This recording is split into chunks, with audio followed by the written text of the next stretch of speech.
Cricket, खासकर India और पाकिस्तान के बीच का, हमेशा से सिर्फ एक गेम से ज्यादा रहा है। ये पैशन, स्किल, हाई ड्रामा का एक स्पेक्टिकल है।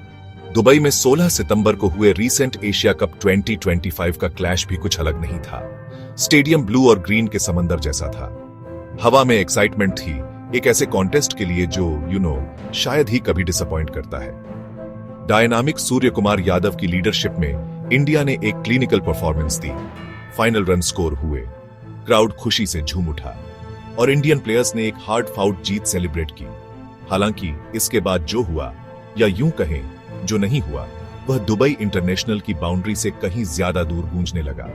जैसे ही जीत हासिल करने वाली इंडियन टीम फील्ड से बाहर निकली, उन्होंने कस्टमरी पोस्ट मैच हैंडशेक को बाईपास कर दिया। सूर्य कुमार यादव ने एक शानदार 6 के साथ जीत हासिल की और सीधे ड्रेसिंग रूम में चले गए। उनके टीममेट्स ने भी उनका पीछा किया। यह कोई सिंपल ओवरसाइट या ओवरजीलस सेलिब्रेशन का मोमेंट नहीं था। यह डेलिब्रेट, साइलेंट और पावरफुल स्टेटमेंट था। सबके मन में सवाल था, क्यों? जवाब सीधे इंडियन कैप्टन सूर्य कुमार यादव से आया। एक पोस्ट मैच स्टेटमेंट, फर्म और इमोशनल दोनों। उन्होंने कंफर्म किया कि टीम का डिसीजन विरोध सॉलिडेरिटी का एक कॉन्शियस एक्ट था।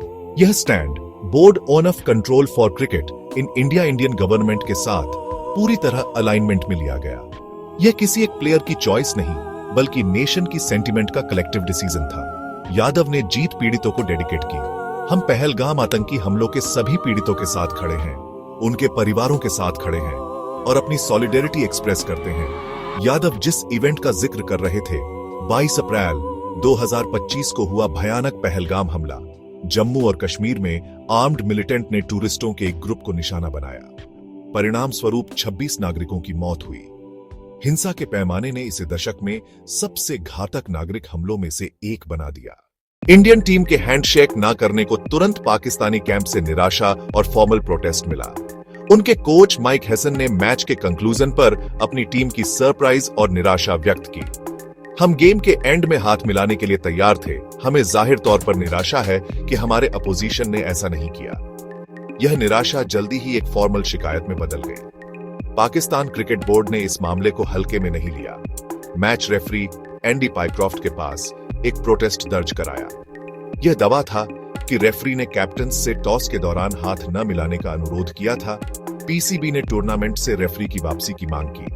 उनके एक्शंस को एक ओवरस्टेप और इश्यू का एस्केलेशन माना। एक हाईली अनयूजुअल मूव में Salman Agha mandatory post match TV interview के लिए नहीं आए। ब्रॉडकास्ट से दूर रहकर आगा ने इवेंट को नॉर्मलसी का दिखावा करने से मना कर दिया। पूर्व पाकिस्तानी क्रिकेटरों की प्रतिक्रिया कहीं ज्यादा मुखर और डायरेक्ट थी। लतीफ ने इंडिया पर जानबूझकर क्रिकेट का पॉलिटिसाइजेशन करने का आरोप लगाया। उन्होंने इस जेस्चर को एक गलत इंप्रेशन कहा, जो लाइफ टाइम के लिए एक दाग रहेगा।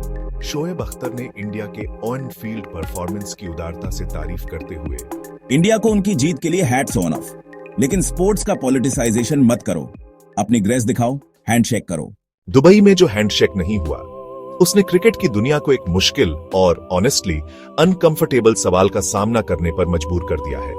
स्पोर्ट्समैनशिप कहां खत्म होती है? नेशनल सेंटीमेंट कहां से शुरू होती है?